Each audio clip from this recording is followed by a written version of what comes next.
for joining us. I'm Sophia with Garden State Film Festival.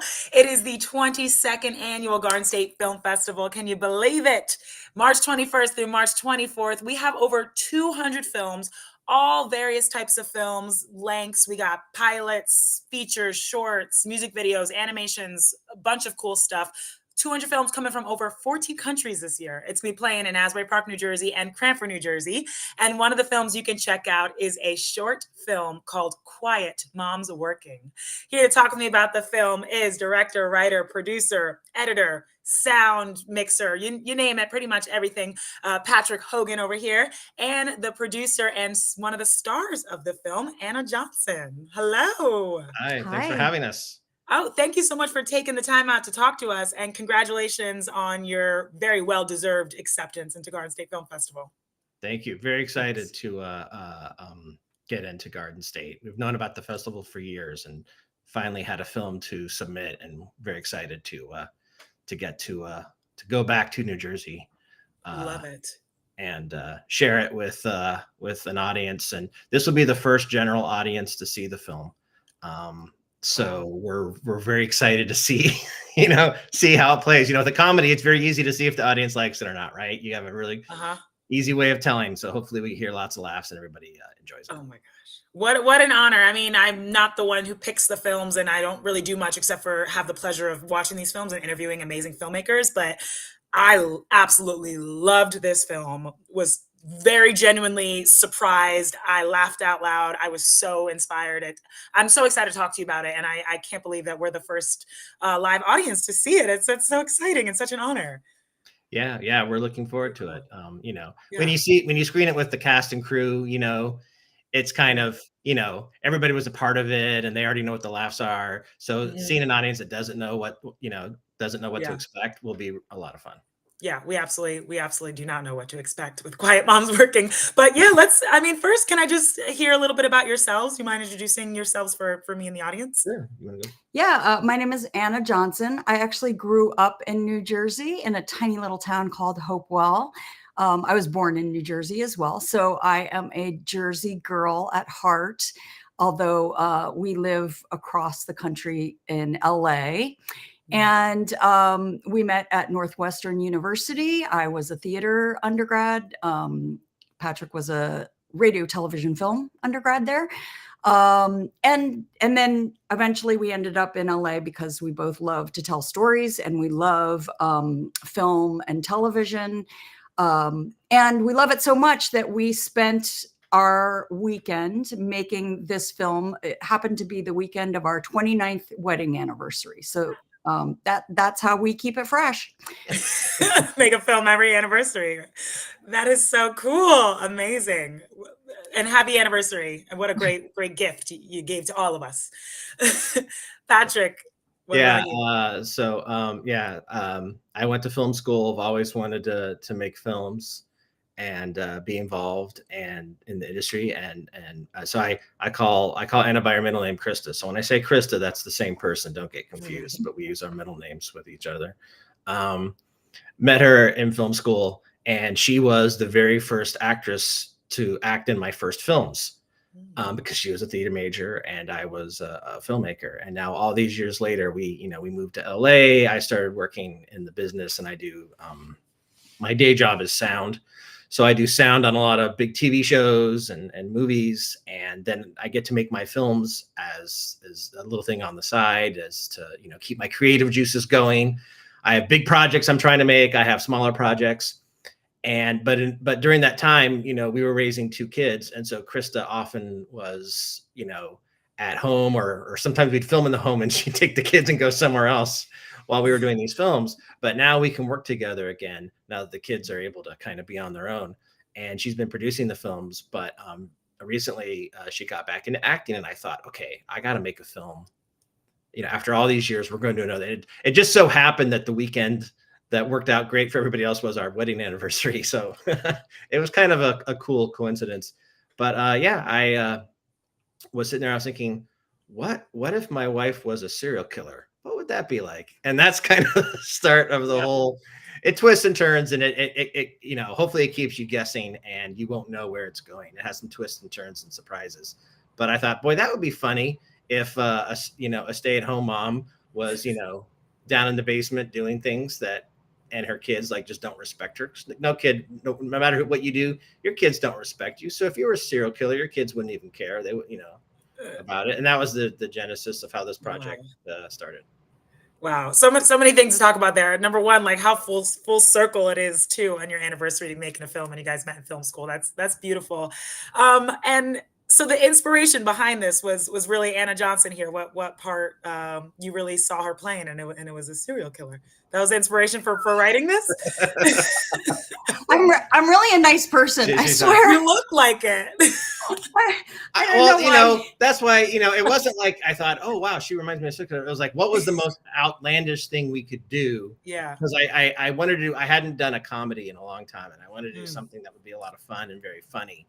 And of course, humor starts with taking diametrically opposed, things and then smashing them together.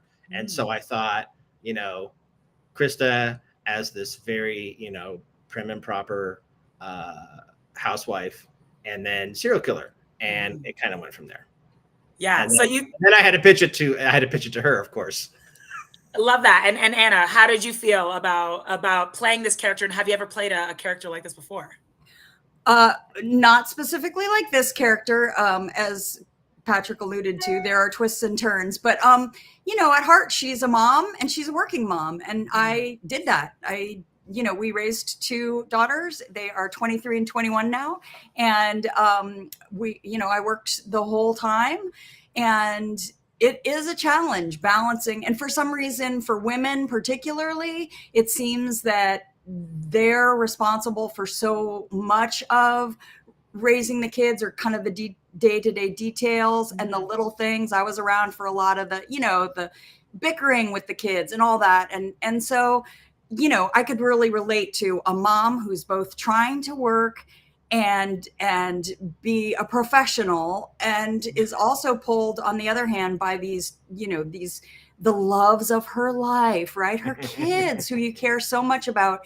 And kids can be frustrating. I know during the pandemic, there were a lot of people who started to work from home and try to balance their kids and their work life. So we're pulling from a lot of real experience. Yeah. When our younger daughter saw the movie, she said, "Dad, I feel attacked." Was she the inspiration without giving it away, for the daughter we see? There may have some of that argument. Don't want to give any spoilers away, but some of that argument may have been pulled from real life scenarios. Maybe. Right. That's what's great about comedy, right? You can go outlandish with it, but there's a kernel of truth in there somewhere in the story, right? That you relate to, and that's what makes it even more funny. Yeah, I love talking about this too. And Chris and Anna, now I'm calling you Krista. So I know that you really, this role, even though it's kind of outlandish, it's comedic, it's a little dark, it's still grounded in reality and things you can relate to. Do you play a lot of comedic roles? And on top of that, when you're playing a comedic role, what's really important in grounding that in the truth? I don't get the opportunity. I maybe I just don't look very funny.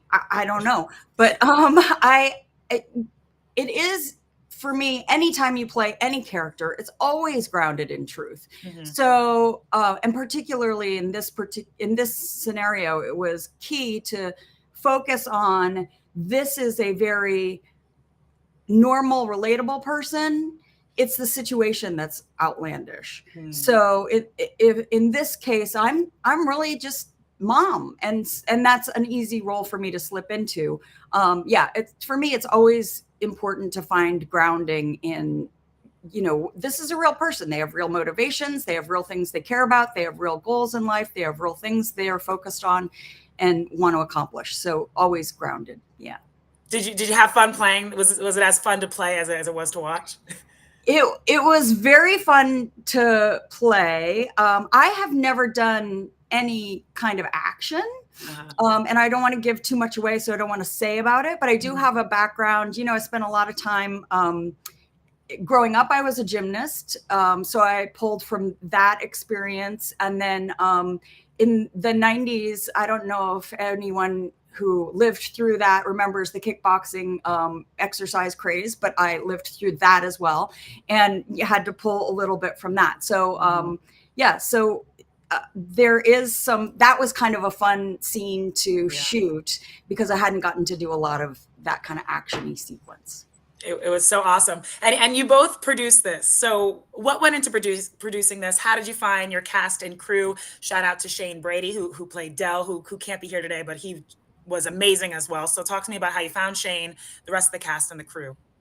Yeah, so one of our favorite film festivals, aside from Garden State, is a kind of genre film festival that is really focuses on horror. And what we kind of like about it is how much of a community it is, and how many times people who have films there are like kind of collaborating with other creators, like learning about them, loving their projects.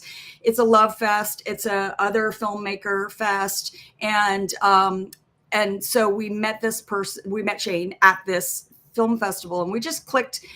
Patrick loved a previous project that Shane did. And so in chatting with him, as Patrick was formulating the idea for this, Shane is a fabulous actor, and just, you kind of ask, hey, would you mind if I sent you the script? Would you take a look at it? Would you consider working with us? So what I love about film festivals, and I'm sure Garden State gives you this opportunity too, is to meet other, not only audiences who connect with your work, but meet other filmmakers, other creatives, other people you might want to work with in the future. And that's one of the really cool thing about, I think we're looking forward to that, going to the Garden State Film Festival. Yeah. There was no, one of the advantages of working and living in a city like LA or any kind of big city, even in a small city, you can find it is if you start making films, you start kind of creating a community. Mm-hmm. There were no auditions, and all of the main people at all crew levels were people we had just worked with before or were friends. The DP, we all worked on a different project together. He was the gaffer on it, and I was doing sound on it. And I really liked what he was doing. So when I came up with the idea to do this, I reached out to him and said, hey, are you free this weekend? I'm doing this crazy thing. Do you want to DP it? And then someone else who I had done camera work for, I asked him if he would be the AD because he's done some AD work. And then the whole cast were people we knew or friends of friends that we reached out to find them. Even the set designer and production designer had worked with us on previous films. The set designer grew up with our kids. He's a couple years older than them, but we've known him since he was a little kid. So it was kind of like a fun, just family and friends getting together for a weekend and doing something really outlandish and fun. When your family and friends happen to all be filmmakers. Yeah, exactly. Yeah. I love that. I mean, I'm sure working with people you trust, you admire their work and you have collaborated before, definitely was the reason Quiet Moms Working was just so phenomenal. All the elements were so on point. And in this same period, I don't even know what word I'm trying to say, but what else contributed to making this film as great as it is? Specifically asking you, Patrick, you're an award-winning director. Your films are on Lifetime, Amazon, Netflix. You've worked as sound editor on huge projects.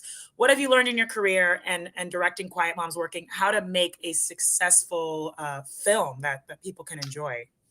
Well, as both a producer and a director, the first thing is find really talented people and then give them what they need to succeed. A lot of times people think that being on a tour or a filmmaker means controlling everything. And when you control everything and make it the way you want it to be, you're now making a film that only reaches your limits as an actor and your limits as a production designer and your limits as a cinematographer. Mm-hmm. But if you find people who are experts in those fields and you give them your vision, but then you let them kind of run with it, I think that's where you get the magic. Get great actors, talk with them, rehearse with them, but then on set, just let them go. The scene with mom and her daughter, which I don't want to spoil too much, but that was them just go. And that's almost all one take. There's very little editing. I mean, we edit because we had different cameras running, but it's really just one take because there was just one take where they just, went for it. And you could feel that mother-daughter angst, of a fight that's been going on for years and years and years between the two of them.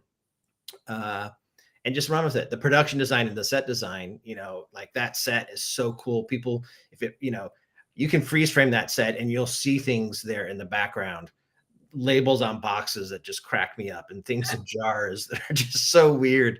Just those things that I wouldn't have thought of, but I conveyed my, what I want to them. And that's being someone who works in sound. I'm on the other end of that a lot. So I know when a director or a producer on a TV show or a movie that I work on communicates with me and then gives me the freedom to bring my best to the project. And so when I'm in the other chair and I'm in charge, I try to do the same thing. Now I got to watch it again and read these labels. And because I know the beginning shots, I was already appreciating the costume and the set design. And then I just was sucked into the story. But now I have to like freeze frame it and see all these good Easter eggs. The downside of a short film is you don't have too much time to linger on things. You kind of got to move. But it's a little Easter eggs there for people if you ever want to watch it a second or third or fourth time. Yeah, discover things each watch. We're running out of time, but you guys mentioned, you're lovers of Garden State Film Festival and you're from New Jersey. And you also mentioned it's a great place to see how the audience are, to talk to other filmmakers. We have a Meet the Filmmakers night, March 24th, which is awesome. Why do you think it's so important for Garden State Film Festival to exist? There is not, in other countries it's a little bit different, but especially here in America, there is not much of a market for short film in the short storytelling format. Not just narrative, but documentaries. Some of the most amazing films I see when I go to festivals are the short documentaries, which are amazing. And you don't have a lot of ways to see them. And film festivals are the biggest supporter of independent filmmaking at the feature level, at the short level, documentaries especially.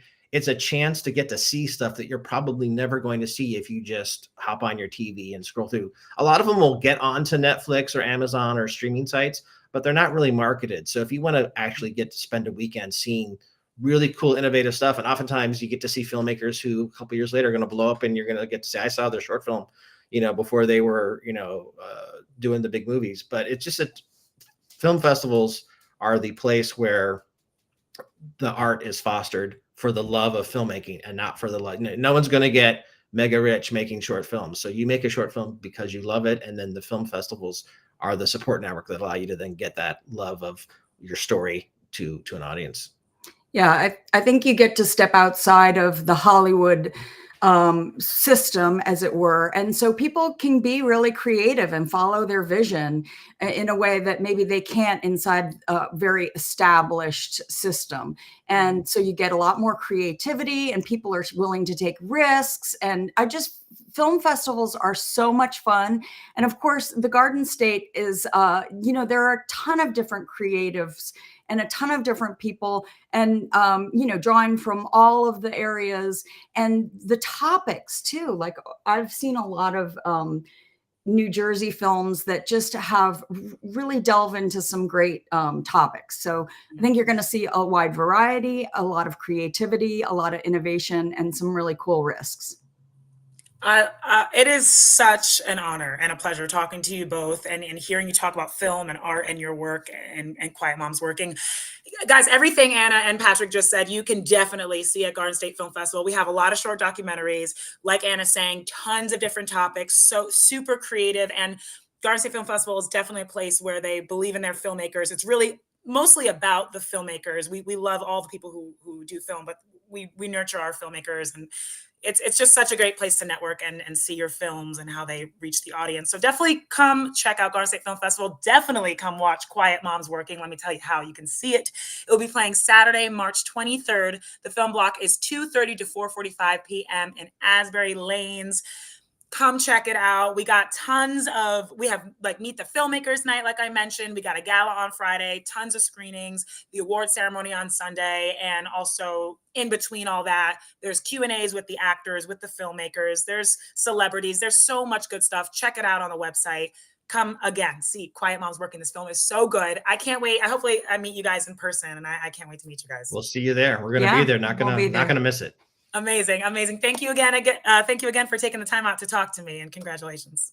Thank you so much. Appreciate it. Bye, guys.